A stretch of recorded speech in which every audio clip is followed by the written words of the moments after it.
Hey everyone, welcome to join our AMA with Neel today from Eclipse. Neel is building something really cool here where he's able to offer a modular rollup based on different VMs, offering better scalability, better flexibility, providing the settlement layer across different ecosystem. This could potentially have a lot of implication as to getting liquidity, et cetera, across the different chains, as well as offering developers different flexibilities to build Web3 dApps. So with that said, Neel, would you like to give an introduction of yourself? Yeah, thanks, Richard. So first of all, nice to meet everyone. Thanks for having me. And yeah, like Richard mentioned, building Eclipse, and this is a way for people to build their own rollup. And a rollup is one of the scaling solutions for crypto.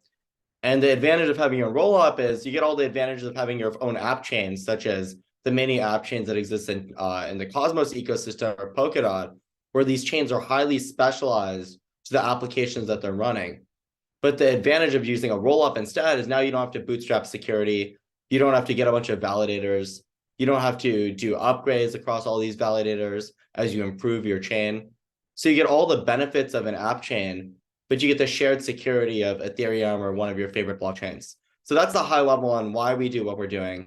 And specifically, what is it? It's you get to pick the virtual machine of your choice, whether that's the Ethereum virtual machine. We're the only rollup that supports the Solana virtual machine, and we'll support other VMs as well. And this is a really important go-to-market tactic for a lot of these layer ones that we partner with. For example, soon, I can give a little bit of an alpha leak on this call. We're going to be announcing our injective chain soon. This is an SVM chain for the injective community. We've already announced Polygon SVM. We have a handful more of these. And those are general purpose chains where anyone can benefit from deploying from Solana and go multi-chain to the injective community, for example. And alternately, we have a bunch of these app-specific chains for folks that are building things like games, building physical infrastructure networks. There's some DeFi protocols, so things like that. So we have an early access program right now. We put a solutions engineer on a call with every single app that gets their own chain. And if they aren't ready for their own chain, then we just send them to one of these shared chains. And these shared chains, as I've mentioned, could be deployed to a variety of ecosystems. Thank you, Neel. So, with that said, today's agenda, I only have four questions and then we can open it up to the room. So, basically, the questions are what was the bottleneck that you see in the current landscape that motivated you to solve this? And then, how are you designing the system to accommodate such problem and your partnership strategy as well as roadmap? So, that's in a nutshell what we're going to be talking about today. So, starting with the first question, Neel, could you help us understand a little bit about your experience and how you came across this problem? Yeah. So as far as like what's the bottleneck that it's addressing or what's the problem, I think it's first important to outline what it's not addressing and what's not important or things that are sometimes claimed to be issues, but they're not really. For example, this isn't really addressing a scarcity of block space. In fact, this is assuming an abundance of block space and architecture like this. And what I mean is that, like, if you look at Optimism or Arbitrum, they improve the throughput of Ethereum and they are not at capacity. If you look at Solana, it's certainly not anywhere near capacity in terms of its block space utilization. So there's actually plenty of block space right now. The problem is customizability. And that's the bottleneck that we're addressing by giving people their own chains. It's that if you're a DeFi protocol and you want to recapture MEV, now you can stick a mempool in front and you can do an MEV auction. If you're a game and you want to charge gas in USDC because you don't want your players exposed to the volatility of some more crypto native asset, now you can do that. If you want like a totally permission layer, maybe you want a real world asset chain, and this chain is dedicated to letting people invest in real world assets and they can trade them in a free form way, but they also are compliant with regulations. And we actually have this being built in the Eclipse ecosystem. So these are like examples of the types of use cases that we find really interesting, and they just couldn't be achieved if you're on a shared chain like Ethereum. So that's the bottleneck. And how we came to this. So basically, I was building in the Terra ecosystem. I was building an EVM on Terra. And at that time, the thinking was there's a bunch of layer one blockchains. And that was the predominant approach to scaling crypto. There were some rollups, but the thinking was that there's going to be a ton of layer ones. And therefore, by making these layer ones EVM compatible, you can bring a lot of the stuff from the Ethereum ecosystem, deploy it to all these different chains. And therefore, like, for example, with Terra, there's all this money locked up in the ecosystem and it needed some use case. So by bringing the Ethereum dApps, now you could use that money in a more like useful way. And ultimately, like what I found was a couple things. One is that EVM compatibility or just any kind of virtual machine compatibility is, like I mentioned, a go-to-market tactic, but it's not actually a reason for the chain to exist. It doesn't actually necessarily create new types of applications. Great new applications are tailored to the environment that they're deployed to. Like if you look at Solana, Solana has very high throughput, and therefore central limit order books were deployed for the first time to Solana. They weren't deployed to the Ethereum ecosystem because it simply couldn't accommodate that. Whereas on Ethereum, the invention of the AMM is very tailored to the Ethereum design. It's fairly low throughput. You can only do so many transactions per second on Ethereum. And therefore, you need something that does not require that many transactions, such as a pool that you can just directly trade against. So that's the property of great applications in crypto. They're tailored to their underlying infrastructure. So that was the first observation, which kind of made EVM compatibility kind of a moot point, especially given Terra no longer really was at the same level of dominance as it used to be. And then the second observation was that it's very hard to bootstrap a layer one ecosystem because you have to, like I mentioned, you have to make it secure, you have to get all these validators. And the moment that the chain loses, for example, the UST stablecoin, there's nothing that really distinguishes it. So it's just another place where you can buy block space, at which point you should probably go where most of the liquidity lives, which is places like Ethereum or the Polygon ecosystem or Binance or something. So but for those reasons, I basically came to the conclusion that rollups were the only viable path to scalability, where you can borrow this underlying security by Ethereum or Polygon or something else, but you still get all that customizability for your own chain.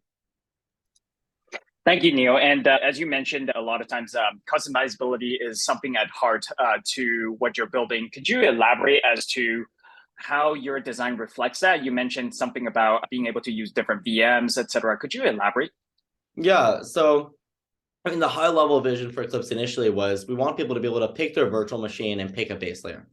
So as far as picking a base layer, there's a couple ways you can construct a rollup. One is by anchoring the rollup directly to a layer one. And that's similar to like Optimism or Arbitrum. They have these smart contracts on Ethereum. And the way that these optimistic rollups work, for anyone who's in the room who's not familiar, is you execute a bunch of stuff off chain, and then you put the result, in the case of Optimism or Arbitrum, onto a layer one blockchain.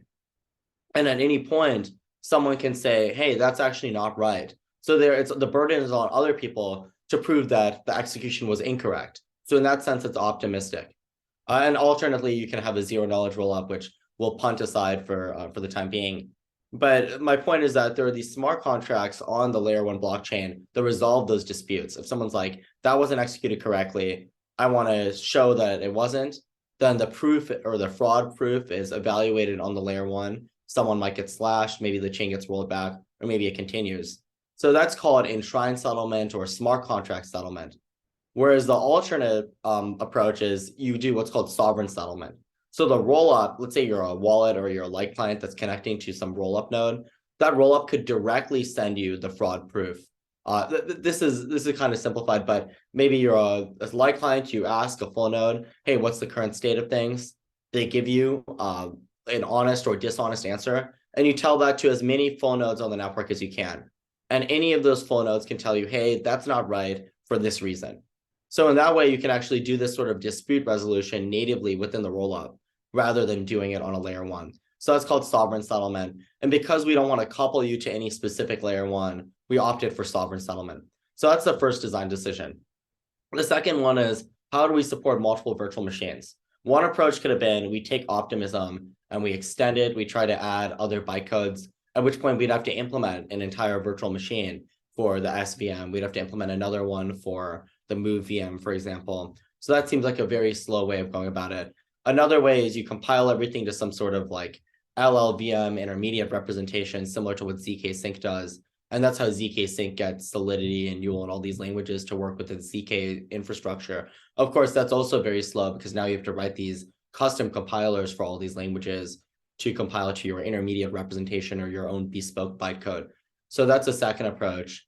And the third approach is you just pick a virtual machine, such as a highly parallelized virtual machine, and then you can try to force other bytecodes through it.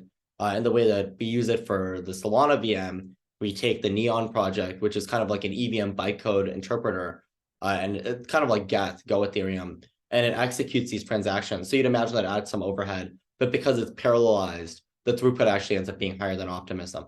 So that's the approach that we went with, because the Solana VM supports multiple bytecodes. They will continue to add support for more bytecodes. Highly parallelized. It has these local fee markets. In fact, I posted this tweet earlier today that a lot of the innovations on the Solana execution layer will have to be adopted by rollups anyway, such as fee markets. A local fee markets is a great example where, let's say there's an NFT drop, then on Arbitrum, for example, the fees go up for everyone. Everyone is now competing for block space with that NFT mint, and then the block will probably be filled with bots or folks who really want to get that NFT mint if it's worth enough. Whereas on Solana, that fee actually just gets super high for the folks trying to claim the NFT, and everyone else is not impacted. So in that sense, it's called a local fee market, and that's going to be necessary because state contention ultimately is what causes higher fees for any quote unquote good blockchain. It's not about block space contention. Could you elaborate a little bit about state contention? Yeah, it's just like maybe there's an NFT mint, there's only 100 NFTs, and there's 10,000 people who want it. All of them are trying to access the same piece of state and modify that. And there's really no way around it. The fee has to go up, and that's the disincentive, or that's the fair way of ordering transactions across them. That makes sense. You also mentioned in your documentation about data availability layer as a part of the modular stack. So I was wondering if you could talk a little bit about that as well, and the optimization that Eclipse is bringing. Yeah. So one thing to note is that we don't build our own DA layer. We let people pick their own data availability layer, and we have no plans to build a DA layer because we're friends with a lot of these layer ones, and we pass projects between each other, and we don't want to directly compete with them. So that's one thing. The second point is that to understand data availability, you have to understand data withholding attacks. And data withholding attacks is a variety of attacks where somehow the block data is being withheld from some honest actors, or from some folks who are trying to figure out what's reality or what's the correct state of things. And as a result, you're able to compromise the system. So that's what data availability is designed to present, which is that a block will not be accepted unless this data availability proof is provided. And that's what Celestia is built to basically prevent against. Polygon Avail prevents against it, against these data withholding attacks. And a simple example is, let's say we're talking about optimistic rollups. In order to give, so the sequencer commits some result to the layer one, and then someone needs to dispute and say, hey, that result was not computed correctly. That requires them to have all the transaction data. So a smart sequencer might say, I'm just not going to give you that data. I'm not going to post a block of data anywhere, and therefore no one's going to be able to dispute this. So the solution is that in order for that block to be accepted, they must also provide the data availability proof. Awesome. Cool. So next question is, could you elaborate a little bit about your partnership strategy, who you want to onboard, and what that looks like? Yeah, it's been very deliberate. That's how I describe it, where we're focusing on just 10 out of 10 ideal customer profiles rather than just going for every Tom, Dick, and Harry on the street. And as a result, we've had to turn down a lot of applications that want to deploy Eclipse chains for the time being, just because we have limited resources, especially for solutions engineers, for core engineers. We're still incorporating feedback from our existing customers. But the types of stuff that we're really interested in is folks who are modifying Eclipse or using their own chain in very interesting or unique ways, rather than just putting their app from a layer one onto an Eclipse chain. That's not good enough, because then they could just migrate back to the layer one blockchain if there's no stickiness there. Whereas the kinds of stuff that we like to see is people who are using the unique features of Eclipse, and therefore there's less reason for them to leave because they're actually getting benefit out of that. Absolutely. And do you have a roadmap timeline for the group here? Yeah, so I think the next step is we're going to be kicking off our Series A fairly soon. So we'll do that. So now that we've basically identified areas where there's pretty obvious traction, including gaming and physical infra and all these L1s and stuff, I think that the next step is scaling these strategies from 1 to N. So we want to grow the team, obviously, and then alongside that is the path to decentralization. So that includes things like decentralizing the sequencer, adding the token, that's likely the utility of most rollup tokens, which is to decentralize the sequencer. And then that would also include container orchestration and the settlement process. So those are the steps that are basically required from a high level, from an engineering perspective. And until then, we're the ones who are manually spinning up these chains for teams.